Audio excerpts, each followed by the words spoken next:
If you were to barge into my studio on a day that I probably should be writing or mixing, you'd probably find me watching a Christian Henson vlog, and for good reason. He's provided a hell of a lot for our community, and we've got a lot to be grateful for. In fact, recently I met and chatted with him at the Spitfire London Composers Event and Walk, which I really highly recommend you go to. If you're at a loose end and you fancy meeting some like-minded people, go to one of these events because it was so much fun. And not only did I meet lots of people, but some of those people were already subscribed to this channel, which was a very surreal and out-of-body experience. So I do highly recommend you go. In fact, I'm going to leave the link in the description below to the walk that he uploaded because I feature in the vlog for about 16 minutes or something. So I'll leave the time codes because it's quite a long video, but really worth watching the whole video because there's some really interesting people on there. But no, we talked about whether education is a worthwhile investment. We spoke about the pitfalls of talking to directors in musical ways about music, and also just the strange business we find ourselves in of creating videos and uploading them online. But were you to barge into my studio last week, you'd have found me watching the Creative Cribs episode with Tom Fuller. And it was about 17 minutes in when they both lamented the fact that soft synths, software synthesizers, take up the full bandwidth of the frequency spectrum and are very difficult to place within media music. And that got me thinking about even just the pads that I've created or some of the other soft synths that I use, that you try to create something that sounds very musical in one note, and then you play it across a 5-note chord, and suddenly they're all bubbling away and they're all doing very crazy things. It makes it very difficult then to blend that in with other instruments, with other sounds. So I thought this week what I'd try and do is to create a padded instrument that serves purely as a basic backdrop. So you could have something where there's, say, a piano or a string instrument playing, and you want something underneath it just to bring out the harmony, to kind of widen things a little bit, give it a slightly cinematic sound, but not so big that it's going to be difficult to mix in with everything else. So to create this little collection of instruments, I thought I would use my trusty mouth organ.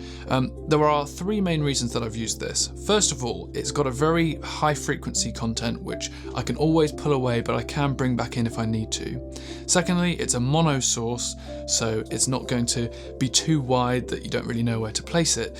And the third thing is that you can adjust the kind of cutoff by moving your tongue within your mouth. So with that all in mind, I'm going to show you the Logic project now and show you how I've made these pads. Okay, so this is the Logic project. Fairly simple, fairly lean. We've got 5 pads here, and they were all recorded in mono using this microphone here, the AKG C214. They're not overly characterful microphones. If you know what you're doing with them, I think you can get a pretty good sound out of them. I actually have a stereo pair, which is useful when I'm doing recordings of rooms or drum kits, things like that. But because I was only using this mono source, the harmonica, I only needed a single mono signal for now. So I'm going to go in and show you each pad. I'm going to play you each one first and then show you how it was made, because I think that could actually be more helpful. So you can use the mod wheel to adjust the volume on this. I'm just using CC11 for now.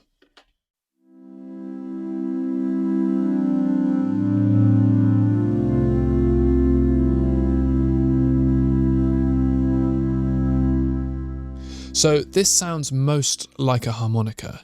It was the very first one I did.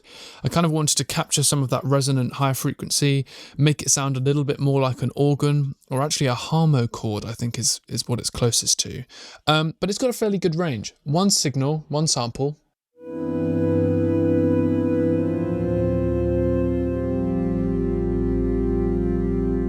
But as you can hear, it's got really nice low end.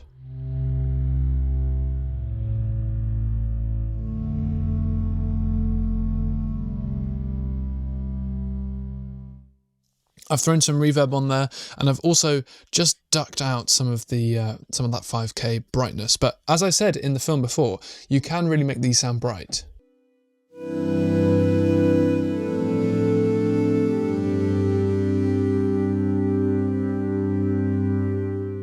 So quite a bit of flexibility there. Now we start, as we often do on my channel here, with an SSL channel from Waves.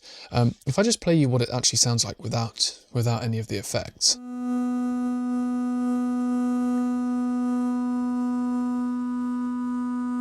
Okay, great.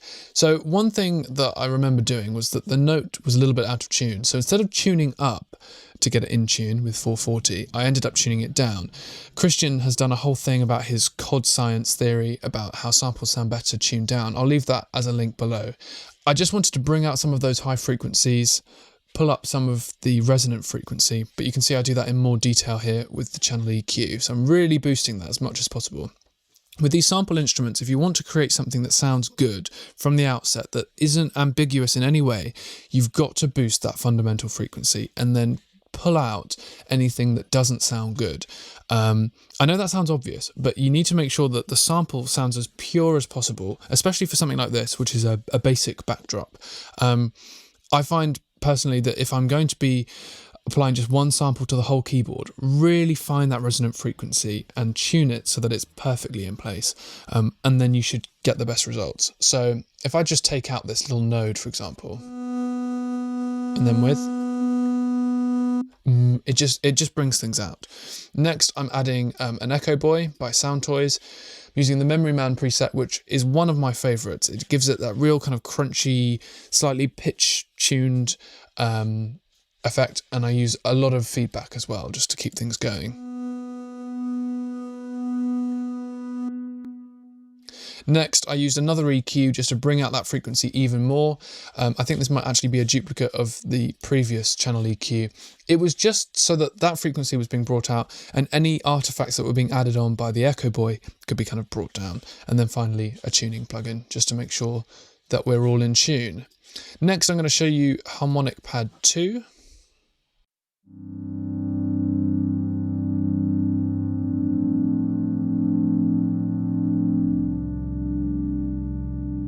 I can imagine this going really nicely under some documentary footage or something like that.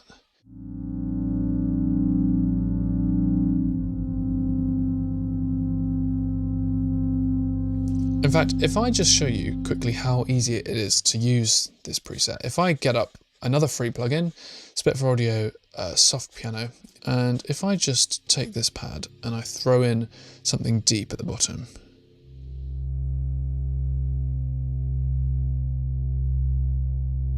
okay, and then if I add the Spitfire piano,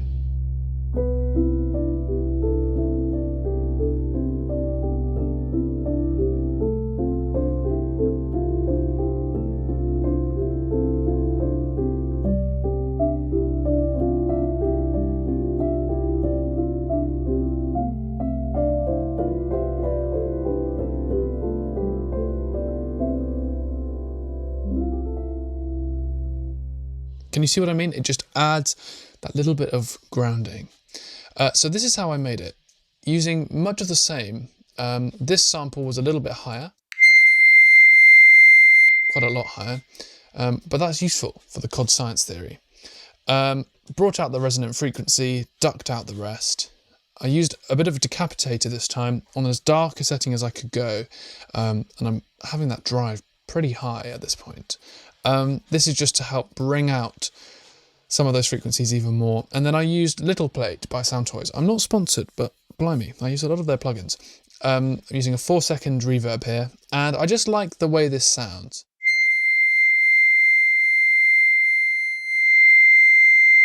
It's really high, but yeah, when you put it into a pad,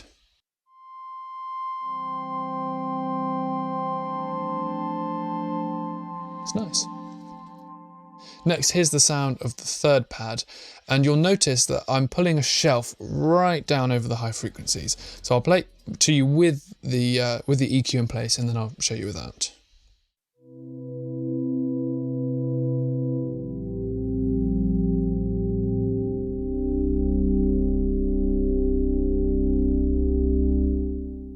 And then without.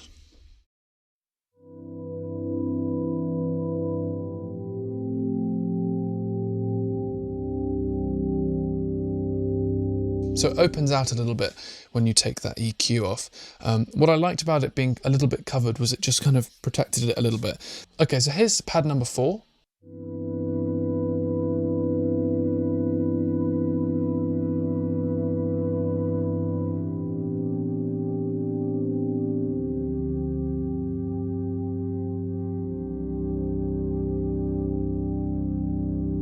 So again, using the SSL channel, and then I'm using a channel EQ to really boost that frequency. I'm adding a stereo delay just to throw things around a little bit. And I'm also using Crystallizer by Soundtoys, but it's very low in the mix, but it just gives it that little upper octave sheen. Finally, using a little bit of distortion, not much. I think I just thought that if when it builds, it can add a little bit of crunch, that would be nice, but it's not a distorted pad. That's not what it's supposed to be anyway. So this is pad number 5. I'm going to show it to you high up first so you can see what I've done. It's a little bit more experimental.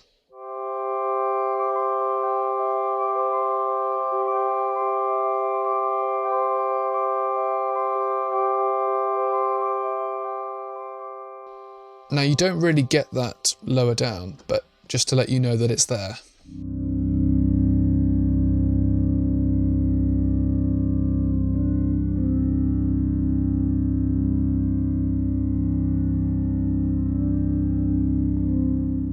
So this started by me taking a sound of me playing a note twice.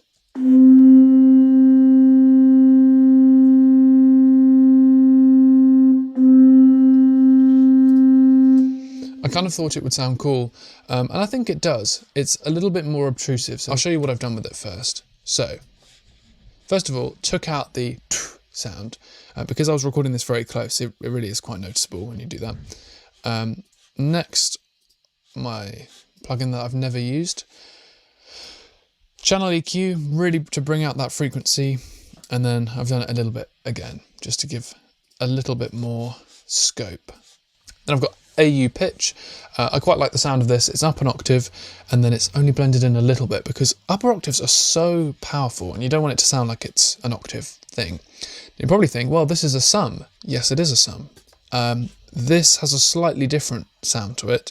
This is using a little plugin that's free called Michael Norris. I don't know if you guys have heard of this before, but I was opened up to it at uni, and it's this set of free plugins, and they've got all kinds of things, and I'm using the spectral pulsing, and I quite like this because it allows you, not in a modular way, but like a kind of slightly more tinkery. They don't care too much about the UI. It's just kind of easy to use. So on duration, off duration, and that's what I've set. I haven't really tried other things out, but it has the potential to do quite a lot of interesting stuff. So that's what this bit sounds like. And I've also thrown on a tremolo just to give it a little bit of stereo width.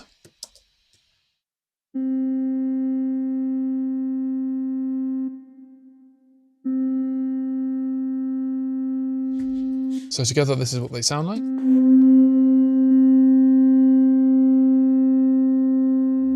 I'd love to know what you think of these pads. They're available to download for free down below. So as always, you really don't have anything to lose by clicking on it. And if you do like them and you do make some demos, please do share them with us in the comments down below. And I'm sure other people watching this would love to hear what you've done with them. I've got some really exciting projects coming up, including a submission for Piano Day, which I'm really excited to share with you soon. So do subscribe if you haven't done already, and I will see you in the next one.